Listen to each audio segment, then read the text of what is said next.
Olá, alunos! Bem-vindo à aula de Química. Hoje nós vamos estudar a unidade 4, que fala sobre o modelo atômico.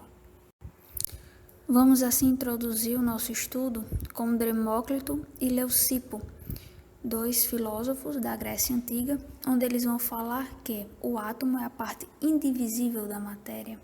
Você pega uma folha de papel, divide ela em várias partes, vai chegar um momento em que você não vai mais conseguir dividir o último pedaço. Então, esse último pedaço foi denominado de átomo, onde A significa não, tomos, divisível, não divisível. O átomo é a parte indivisível da matéria.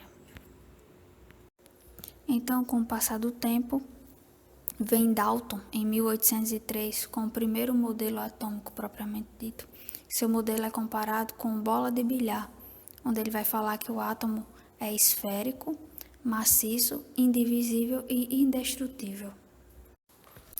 E agora vem Thomson, em 1897, onde, através do experimento dos raios catódicos, faz a descoberta dos elétrons no átomo, onde ele vai dizer que o átomo é uma esfera com a grande carga positiva no centro e ao redor dela os elétrons na sua crosta.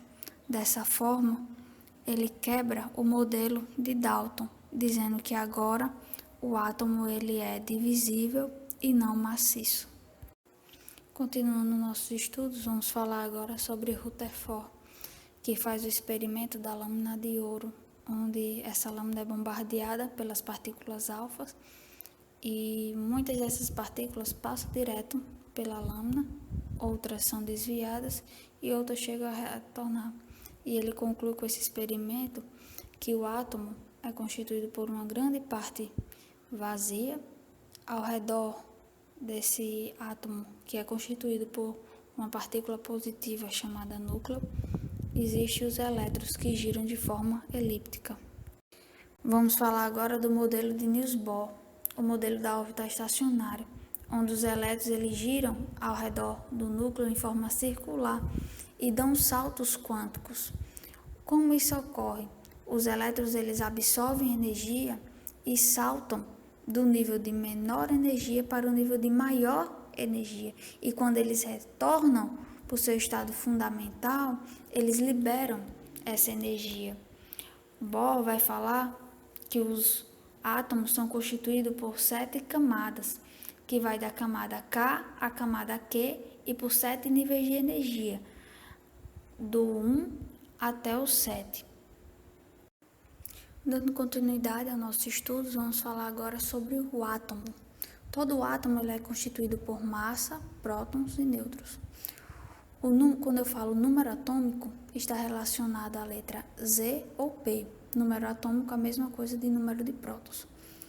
O número de massa vai ser representado pela letra A. A massa é igual ao número de prótons mais o número de nêutrons. Para representar isso, eu coloquei o exemplo do oxigênio. O oxigênio ele tem número de massa igual a 16, o número de prótons igual a 8. O número de nêutrons vai ser o número da massa menos o número de prótons, que vai dar igual a 8. E o número de elétrons é igual a 8. Preste atenção, nesse caso do primeiro exemplo, eu coloquei um elemento neutro. O que é que isso significa? Ele não tem carga. Então, o número de prótons vai ser igual ao número de elétrons. Já no segundo exemplo, eu coloquei o oxigênio com carga 2-, ou -2. Perceba que o número de massa continua o mesmo, o número de prótons continua o mesmo, o número de nêutrons também. O que é que está mudando? O número de elétrons. Esse -2 ou 2- significa que ele ganhou 2 elétrons.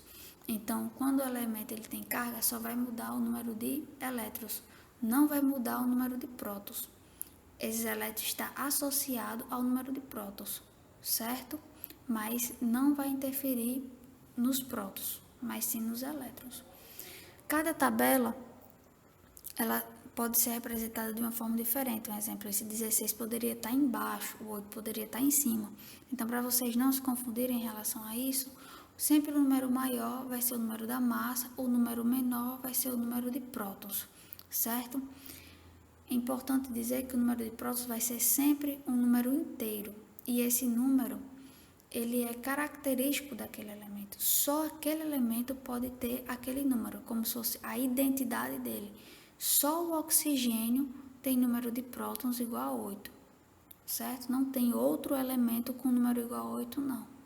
É a identidade dele. Outra, quando o elemento ele vem representado pela carga positiva, significa que ele perdeu elétrons. Quando ele vem representado com a carga negativa, significa que ele ganha elétrons. Agora, falando sobre os elementos da nossa tabela periódica, existem elementos que possuem características como isóbaros, isótopos, isótonos e isoeletrônicos. Isóbaros significa que eles têm o mesmo número de massa, como vocês podem ver no primeiro exemplo, o K tem 40, o Ca, que é o cálcio, tem 40. Então, eles são isóbaros, possuem o mesmo número de massa.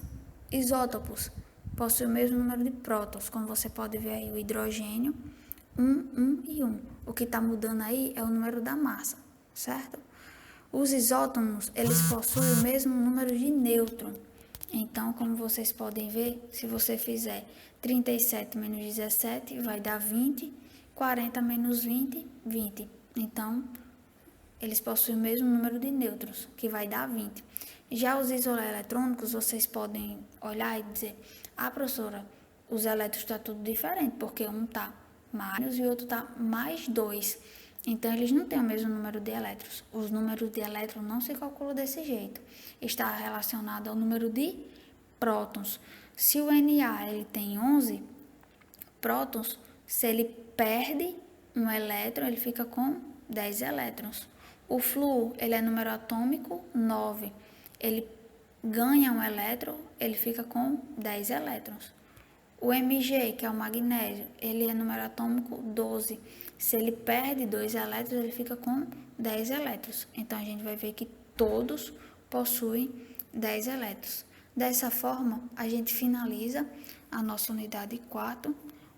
Bons estudos, certo? E até o retorno. Tchau, tchau. Dando continuidade aos nossos estudos, fica aí a atividade para casa, do livro 1, unidade 4, as páginas, e vocês só precisam fazer do 5 até o 16, certo? O próximo slide vocês vão ver, vai ter a imagem do livro, para aqueles que não têm o livro, e depois a gente vai fazer outro vídeo e eu vou responder a essas questões, tá certo? Então, bons estudos, façam bastante exercício, pratiquem bastante. Tchau, tchau.